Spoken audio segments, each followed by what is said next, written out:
Assalamualaikum warahmatullahi wabarakatuh. Bertemu lagi dengan saya Agung Priyandono. Jadi saya sedang berada di pusat kegiatan mahasiswa Universitas Jenderal Sudirman. Lebih tepatnya di depan sekretariat UKM Cabana Putra Sudirman atau sering disebut marching band. Jadi pada video ini saya akan berdiskusi dengan salah satu mahasiswa yang mengikuti UKM marching band. Yang akan saya bahas di video ini yaitu bagaimana sih nasib UKM marching band ini ketika pandemi COVID-19. Ditambah lagi ada informasi bahwasanya semester depan akan dilakukan suatu kuliah di rumah atau daring seperti itu. Oke teman-teman, pengen tahu gimana kelanjutan videonya? Tonton terus videonya ya. Jangan lupa untuk like, subscribe, komen, dan share channel YouTube Agung Priyandono. Oke, yuk.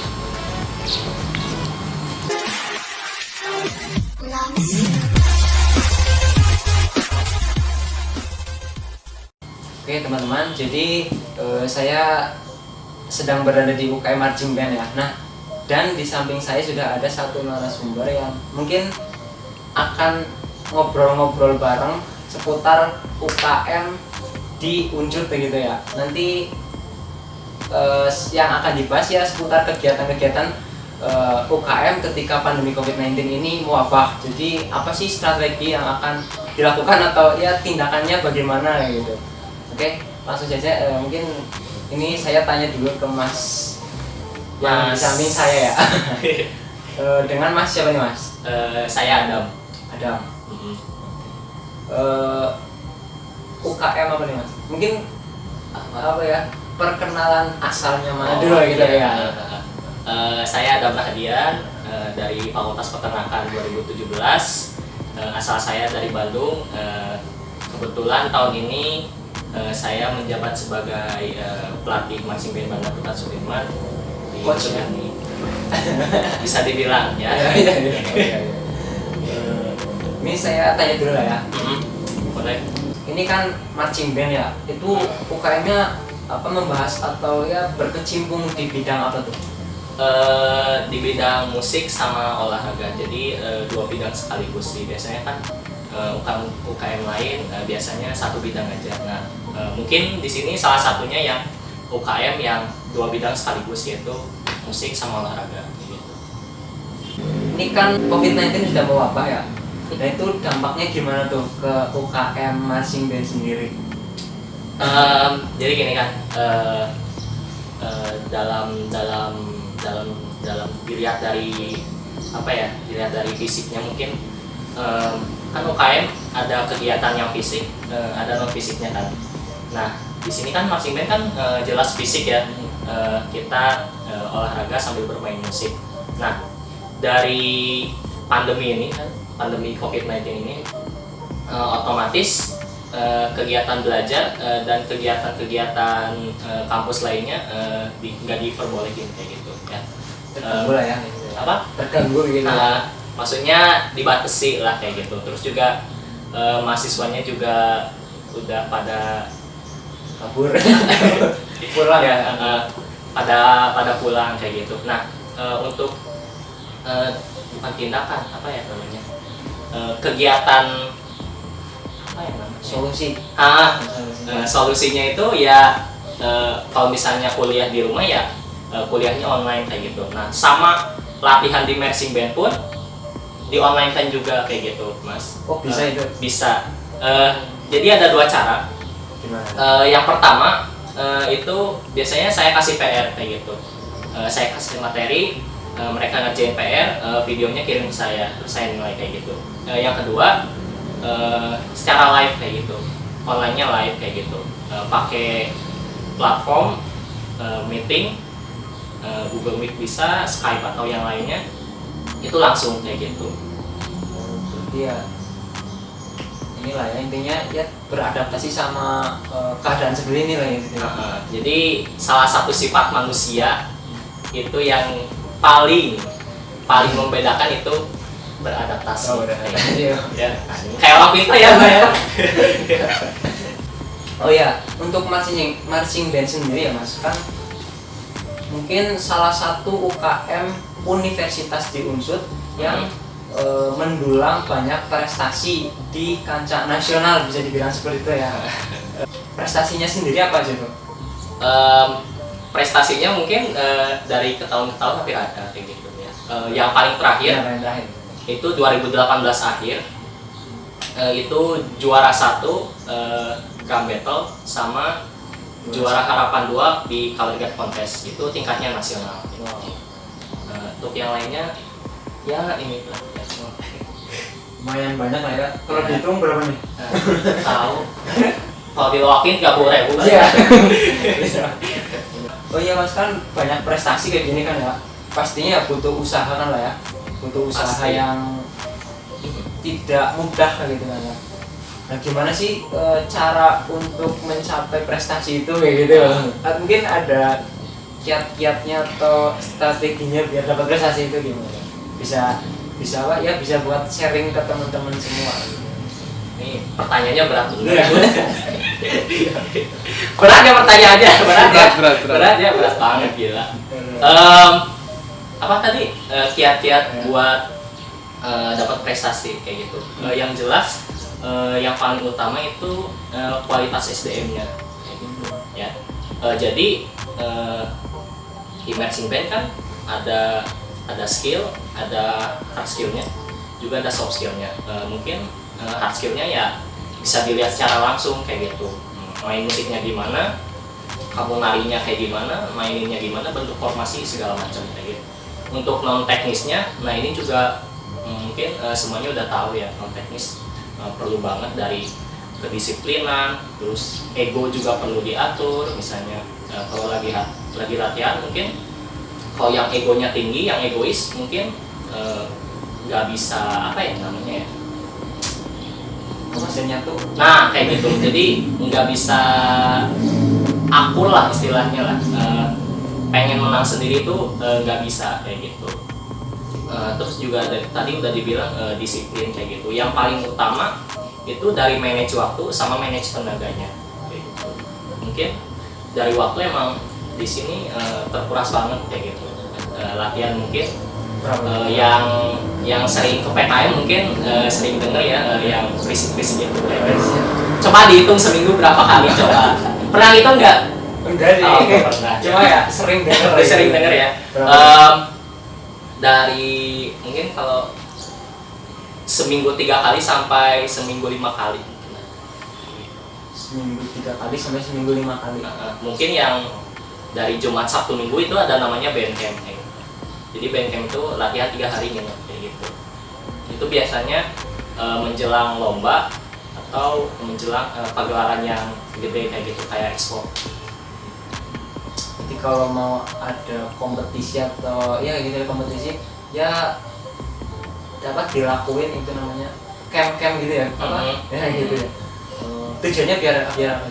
Biar intensif aja latihannya, sama kita juga dari pelatih sama kru-kru lainnya juga ngawasin pemainnya juga sih, ngawasin skillnya gimana, terus kesehatannya juga kita jaga kayak gitu.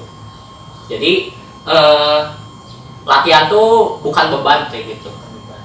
Jadi dapat banyak ilmu, kita jaga juga kesehatannya kayak gitu. Ya itulah intinya ya. Berarti ya intinya itu ya, dengan banyaknya prestasi ini dibutuhkan juga usaha yang tidak sedikit. Nah, poin penting yang bisa diambil itu untuk mencapai prestasi ini dibutuhkan tadi apa, manajemen waktu sama disiplin seperti itu ya. Berarti itu ya apa namanya, ya mungkin kunci dapat prestasinya itulah ya.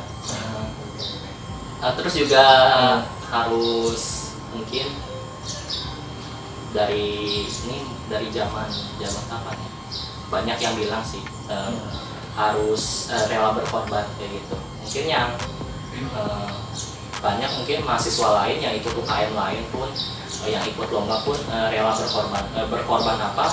Yang pertama ya sama kayak tadi, berkorban waktu sama tenaga kayak gitu.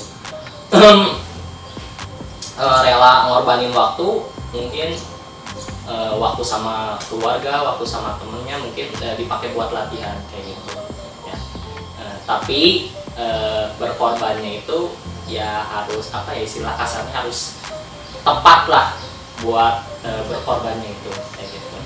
Jadi semuanya itu nggak bisa apa ya, nggak bisa instan juga kayak gitu, harus ada berkorbannya mungkin.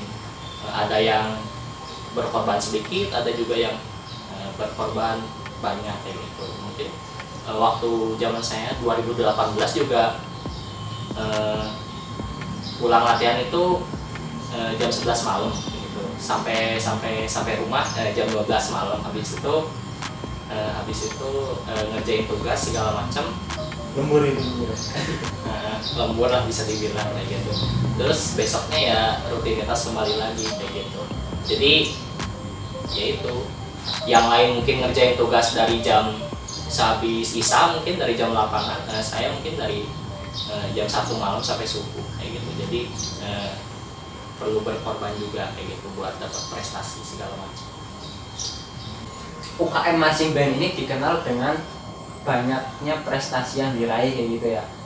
Nah, mungkin bisa sharing ke teman-teman yang pengen gabung ke marching band, gimana sih cara masuk ke marching band ini biar ya mungkin bisa dapat pengalaman baru, teman baru, dan bahkan prestasi baru kayak gitu. Gimana tuh?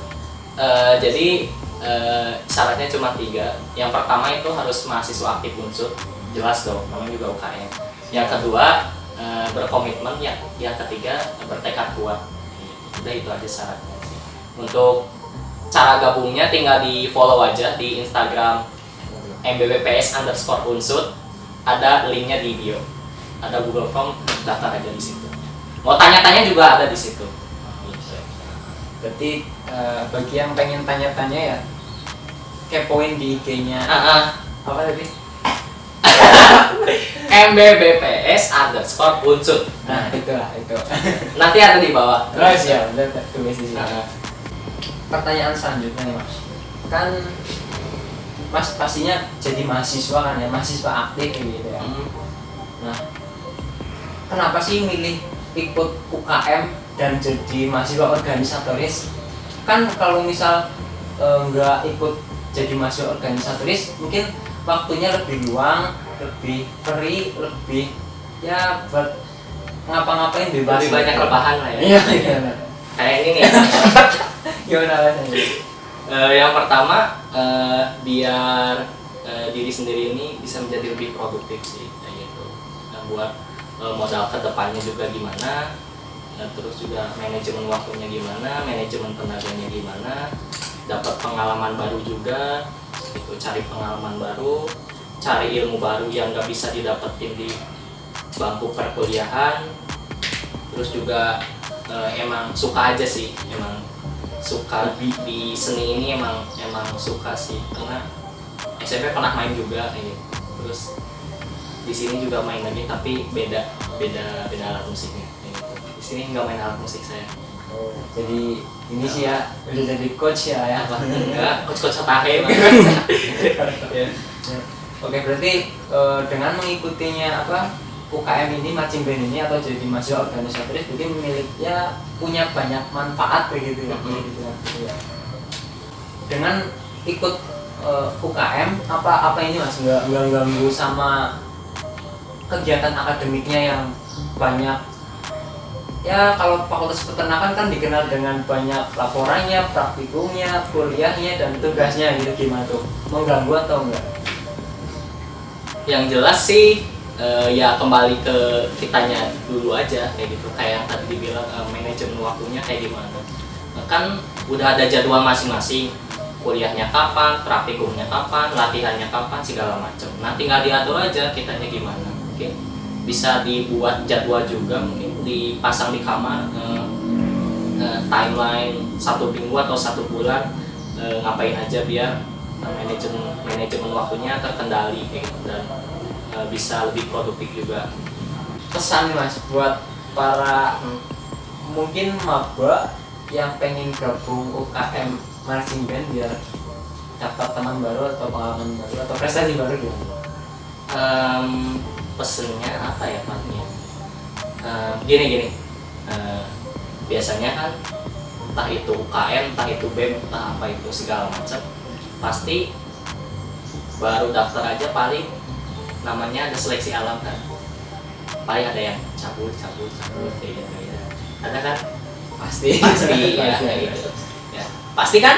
Pasti. Ah, Ya. ya. Jadi nah biasanya yang orang yang seperti itu biasanya nggak yakin dan cuman mau aja kayak gitu. Mau tapi nggak mau usaha kayak gitu. Banyak orang yang kayak gitu. Terus juga itu yang pertama kan, biasanya orang ikut UKM terus keluar karena nggak yakin gitu.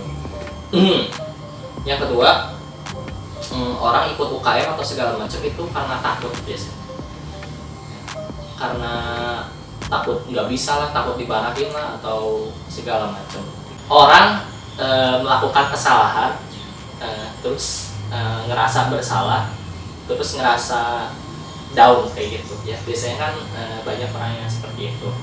Nggak banyak juga orang yang misalnya salah terus bangkit kayak gitu. Nah, intinya di situ sih kalau misalnya ikut UKM, terutama UKM ini ya, UKM Marching Band, mau benar mau salah ya itu hal yang wajar kayak gitu.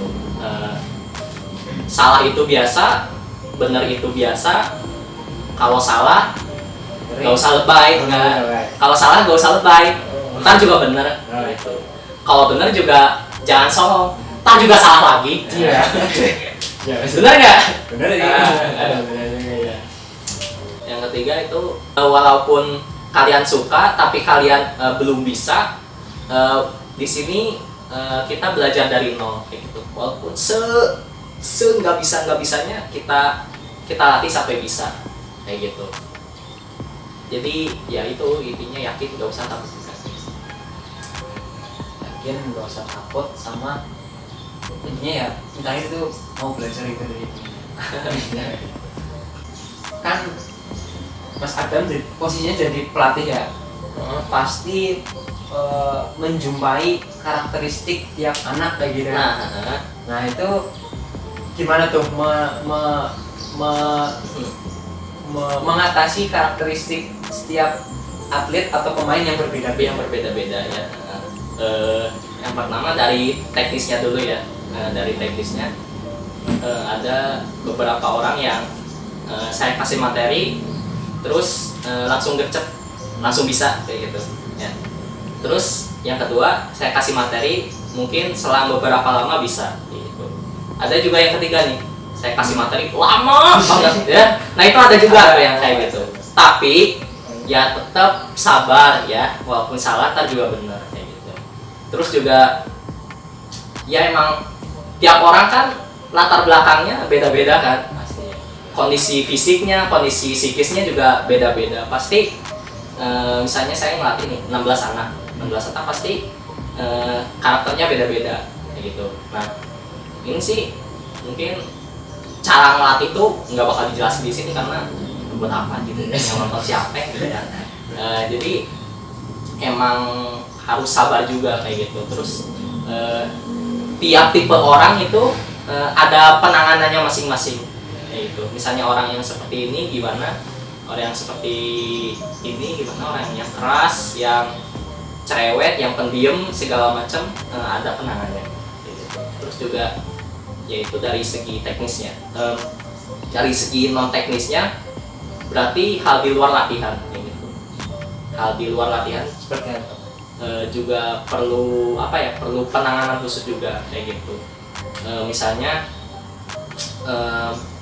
di luar latihan berarti kalau misalnya saya ngelatih mahasiswa juga ya, saya bukan sebagai pelatih kayak gitu, sebagai teman aja, teman ngobrol segala macam. Nah itu ngaruh juga waktu ke latihannya juga kayak gitu, biar nggak canggung, biar nggak malu atau segala macam kayak gitu.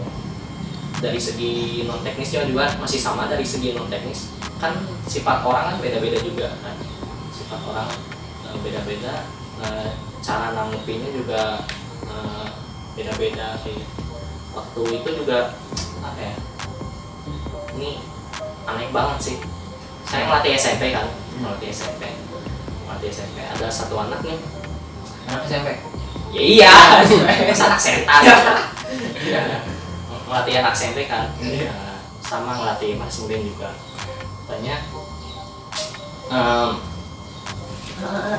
aku nggak mau latihan, aku sebel sama si ini ini perasaan ke aku nggak mau latihan gara-gara bocah SMP loh. Iya. Bocah SMP nggak mau latihan gara-gara apa ya, hubungan asmara kayak gitu. Itu SMP udah main-main kayak gitu. gua SMP aja masih apa ya, masih ngapain lo SMP lo? Hah? Masih polos. Polosnya gimana lo? Apa? Ya. Gua SMP juga masih apa ya? Masih lumpur-lumpuran lah ya SMP ya. Nah itu kayak gitu pasti banyak kejadian-kejadian apa ya? Ya orang tuh ya beda-beda, aneh-aneh kayak gitu. Untuk sejarah berdirinya UKM Marching Band sendiri gimana tuh? Bisa dijelaskan mungkin dari tahun berapa atau sejak zaman apa gitu? Kalau untuk berdirinya 18 Agustus tahun 72. Oh, berarti sehari setelah Kemerdekaan. 17-an ya? 18 Agustus 1972. Oke teman-teman, jadi begitulah bincang-bincang kami berdua ya pada kesempatan hari ini. Mudah-mudahan ya perbincangan yang santai ini, atau mungkin aku sedikit kaku gitu ya, nggak apa-apa lah ya. Intinya mungkin perbincangan ini bisa memberikan manfaat bagi teman-teman semuanya. Nah, mungkin seperti itu teman-teman. Jangan lupa ya, tetap jaga kesehatan, jaga kebersihan, patuhi imbauan pemerintah, dan pastinya Patuhi protokol kesehatan. patuhi protokol kesehatan. Nah. Dan jangan lupa juga ya bagi maba atau teman-teman semuanya yang pengen kepoin marching band atau prestasinya dapat apa aja, bisa teman-teman cek di sosial medianya itu yang di bawah sini lah ya, tadi udah disebutin ya. Oke. Mungkin seperti itu teman-teman. Jangan lupa ya, setelah nonton video ini jangan lupa untuk like, subscribe, komen, dan share channel YouTube Agung Priambodo. Sekian dari saya Agung Priambodo dan Adam Rahadian. kami berdua izin undur diri. Wassalamualaikum warahmatullahi wabarakatuh.